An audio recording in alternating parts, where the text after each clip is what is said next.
each of you have probably got some story about yourself that's kind of, if you really want to think about it, if it hasn't gone away, is kind of dysmorphic in some way, that you're seeing it wrong.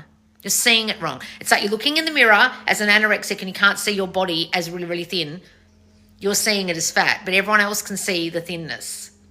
But eventually, the story's so strong that everyone will treat you that way. So if you've got a story you're not smart enough, you've got a story you won't be chosen, if you've got a story other girls will be chosen over you, if you've got a story you'll be broken up with because of X, Y, Z, it'll eventually happen.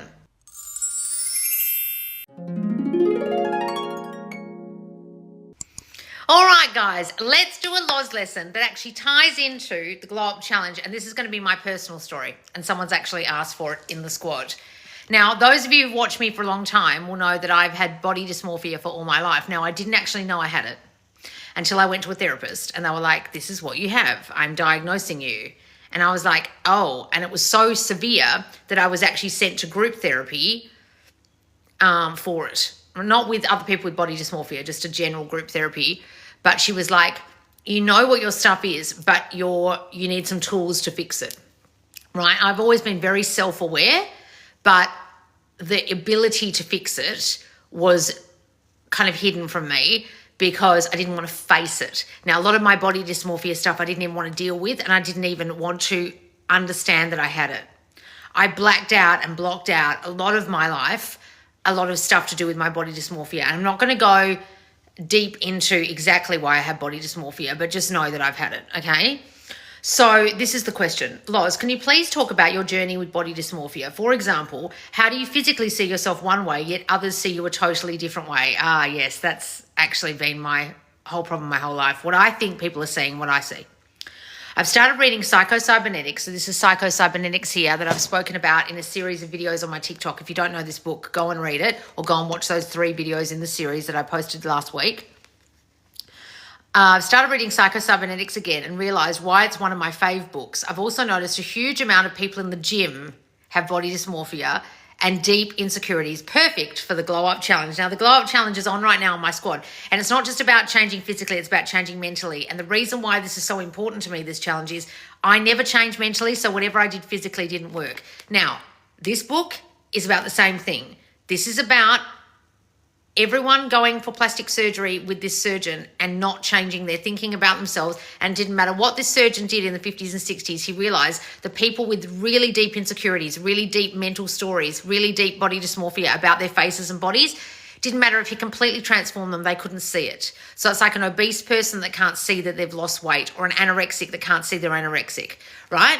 He wrote this book for those people because he realized their self-image hadn't changed, even though their outer physicalness had changed. And that's what happened to me. So I remember even my mum pointed that out to me, that I was still seeing myself from the old self once. And I was like, oh yeah, I am still, right? So that's what this book is about. And I found this book particularly hard going when I read it. Now, you can come and do the Glow Up Challenge if it's not physical stuff you're trying to change. If it's just trying to be healthier, you're trying to focus on you more, you're trying to do more self-care, you're trying to really, really pamper yourself and focus on you, because I know a lot of you focus on your specific person too much. And the Glow Up Challenge is about making it about you. And when you guys learn from me and you understand this is a self-image, self-concept exercise in changing others because they're only reflecting you, a Glow Up Challenge like this will help you to actually focus on yourself finally, because so many of you are focused on the 3D circumstances. So many of you are focused on the breakup or the no contact or the ghosting or your money situation or whatever it is that's going on out here, and you're not focusing on you. And unfortunately, until you actually focus on you and treat yourself like you matter, what I need you guys to understand is if you are so focused on them, that's a problem and you won't be changing you. But a lot of you, now this is the thing I want to talk about here, focus on them in order to not focus on you. Let me say that again. A lot of you don't want to focus on yourself. Why? Because when you have to face yourself, it can be difficult. I did not want to face myself or my body dysmorphia for almost 35 to 40 years of my life. That's a long time to avoid. And a lot of you, if you really are honest with yourselves, The reason why you are so focused on your specific person, you're so focused on your circumstances, you're so focused on the other, is because if you had to actually look within and focus on you and focus and uncover the thinking you're actually thinking, it's a bit too much for you. So focusing on another person is a lot easier. So this lesson is going to be about all of that, not just body dysmorphia, because I know body dysmorphia won't apply to a lot of you, but some of you have like 3D dysmorphia. Dysmorphia means an image problem, like you're dysmorphic. You don't see it correctly. A lot of you aren't seeing your 3D correctly, and you're not seeing yourselves correctly, whether it's your body, what your value is, your worth, or anything else. And that's the whole problem here. So many of you focus on the other in order to not face yourself. Now, I had to face myself, and this person's asking, how did I change? And what did I do to stop not seeing myself physically properly? Now, I did used to think that others didn't see me as attractive, and therefore I don't think I was treated that way when I was younger. I'm treated, it sounds arrogant, but I'm treated a lot better by men and have attracted better men and better looking men. Well, just as I got older. So the older I got, the more I appreciated the fact that I might actually be an attractive person, right? Which is ridiculous, but that's what's happened. Now, what she's talking about here is that when she started reading Psycho-Cybernetics, she realized it was one of her favorite books because it goes into the self-image. What I was doing was, when I was getting things fixed, or when I was changing my outer, what I hadn't fixed was my inner. So it didn't matter what I did on the outside or how much better I looked physically on the outside, I still mentally hadn't changed. And that's what she's saying about so many people in the gym have body dysmorphia. They're in there because they think changing the outer will change things for them. And you've got to understand, I grew into myself and I started feeling better about myself internally, and therefore actually my physical changed. And sometimes when I focused on the physical only, it worked for a while and it would attract people for a while, or I'd get in a lovely relationship, whatever, and I would still have the insecurities about my body that I used to have, and the relationship would almost always break apart because of that insecurity. Now, it would be an insecurity of either feeling like other girls would be chosen over me because they were better looking or a better choice, actually not being intimate with people, right? When I was really young, that's what happened. Or me just assuming that they didn't want me and weren't choosing me and weren't prioritizing me, and then they wouldn't. So that all came from my self-image of feeling like I wasn't enough on the inside, and that came from that body dysmorphia thinking that, like, if I was different, you'd want me. If I was different, you wouldn't want that other person. If I was different, if I was good enough, you'd choose me and not your work, your kids, your job, whatever. You'd give me more time, love, attention, and affection. I must not be enough for you, because if I was, it would be different. If I was, you wouldn't have chosen another person. If I was, we wouldn't have broken up. If I was, then I also placed a lot of value on my body. So when I was very young and didn't sleep with people straight away, I placed so much value on that then they'd split up with me over that. But it was because I decided that that was so important. And now I think about it, I had a boyfriend when I was like, I can't remember how many years ago, when I was young, who I didn't sleep with at all, and he still was madly in love with me, and I couldn't see it, right? And now I think about it now, he was trying so hard to show me that didn't matter to him. But I had this story that it really mattered, so guess what he did? He ended up choosing someone else that slept with him straight away. And we had a conversation like 20 years later, and he was like, I was in love with you, didn't you realize? And I was like, and he goes, I thought you didn't love me. And I was like, oh my God, what? So you will only see what you can see from your self-image, is what he calls it in here, your self-concept. So I had a concept that he wouldn't love me because, and he already did. And he thought because of the way I was acting and the way I was that I didn't love him.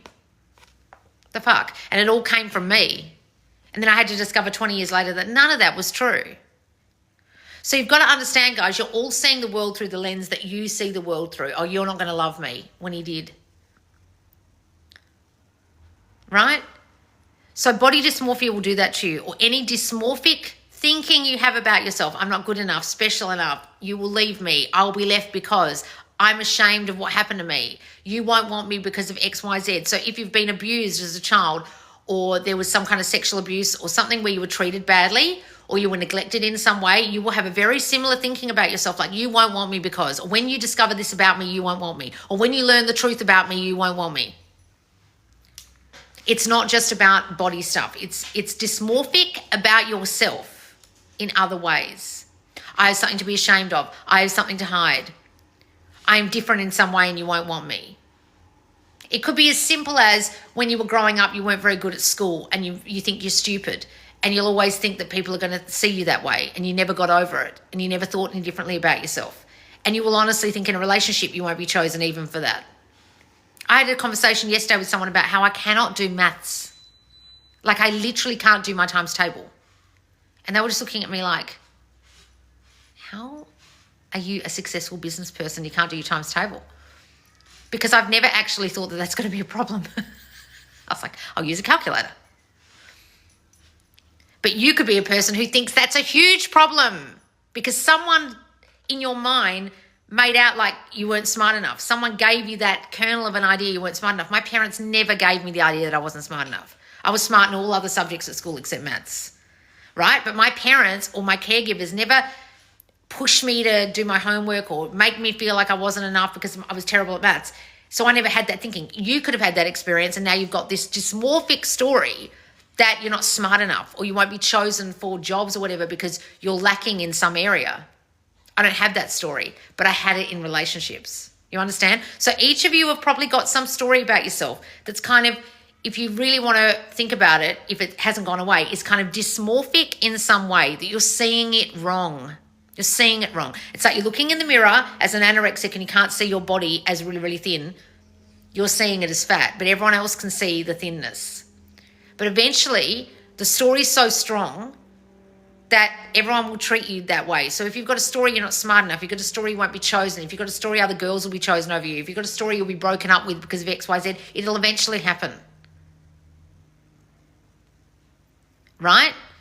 So what I want you guys to understand is the reason I'm doing this glow up challenge is I want you to fix the inner as well as the outer. Just doing the outer, just doing the exercise routine, just drinking the green juice, just doing the outside won't work. And that's why this book for me was very hard going when I read it, because that's what I was trying to do my whole life, change the outer so that I felt better.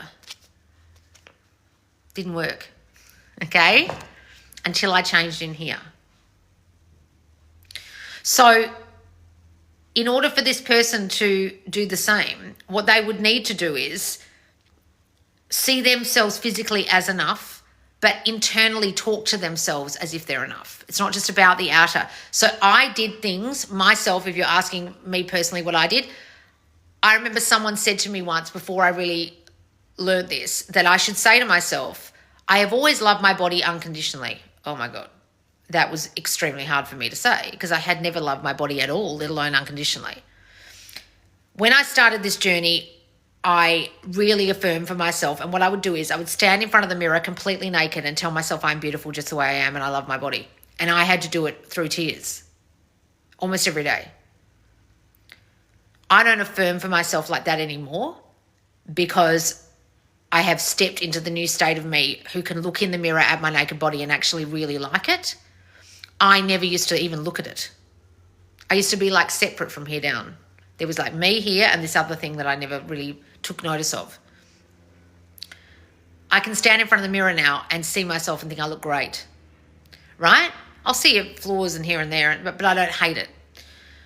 I had to do that a lot, and mirror work really worked for me. So in the Glow Up Challenge, we're going to be doing mirror work. I think it's next week.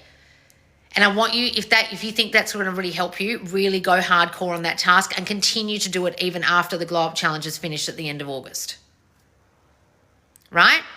And the thing is, you won't believe it at first, just like any other affirmation. Of course, you're not going to believe it at first. If you've got body dysmorphia or you hate your body in some way, you're not going to be able to stand in front of the mirror naked and tell yourself you're beautiful and you've loved yourself unconditionally your whole life. It's not going to happen.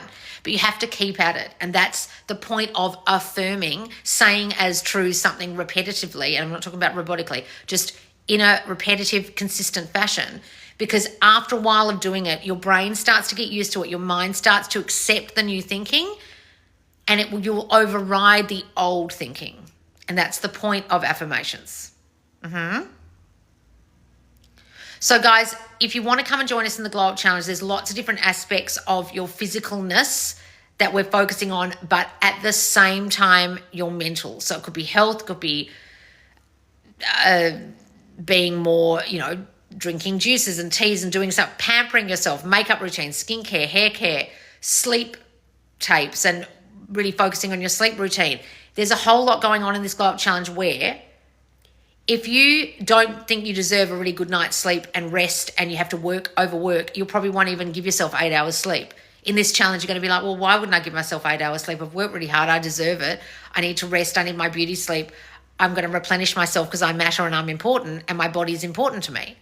You know what I mean? So a lot of you don't do certain things because you've got a belief about the thing you're going to do. A lot of you don't say, I don't know, go and buy yourself clothes or give yourself anything because you've got the story that, I know I'll do things for others but not for myself. I'm not a big buyer of things for myself, and I have to actually almost force myself sometimes to go and splurge. But I'll buy things for other people because I was always an overgiver and people pleaser. So there's a lot of things you'll notice about yourself in this challenge that will come up like, yeah, why don't I pamper myself? Why do I always do things for others and not for myself? Why don't I ever go and do a spa day or go and get my nails done? Why don't I actually do that for myself? Or why do I do that so much and think it matters so much and can't not do it? Why do I think the outer of me and my appearance matters so much? Do I think people are going to judge me for that? Do I think if I don't have my nails done and I don't have makeup on and I don't get dressed up and I just look like the real me, that people will judge me? It swings and roundabouts about how you see your outer appearance, guys, and in this challenge, you'll really notice it. We're asking you to face it and then to work on it and change it if you want to. All right, guys, so come and join us for the Glow Up Challenge. I hope that personal story of mine helped any of you, especially if you've had body dysmorphia or you do currently have it. Okay, please know that it is totally changeable and totally fixable. I no longer think that way about myself. Every now and again, a thought might come up, but it was crippling for me. I no longer feel that way about me because I worked on the inside thinking that I had, and I'd had my whole life about myself. And I honestly do think that my physical changed to match it. Like now I look at my body and I can't see what I used to see. You understand? It's almost like a trick of the mind. Like I can't actually see it. So it's manifested itself differently in my body than the way it used to look even. And this is how this works. All right, guys? So make sure you come and join us for the Glow Up Challenge. It finishes at the end of August. It is part of my squad membership. You actually get it with your membership. So a lot of you don't understand these courses and challenges we drop in the squad every month. They're actually part of the membership of $50 a month or $35 a month if you join yearly. Oh, thank you, Kat Darling, for the star. All right, guys, thank you so much for joining me. I will see you soon. You can watch this back on YouTube. And if you are on YouTube, make sure to subscribe. All right, guys, see you later.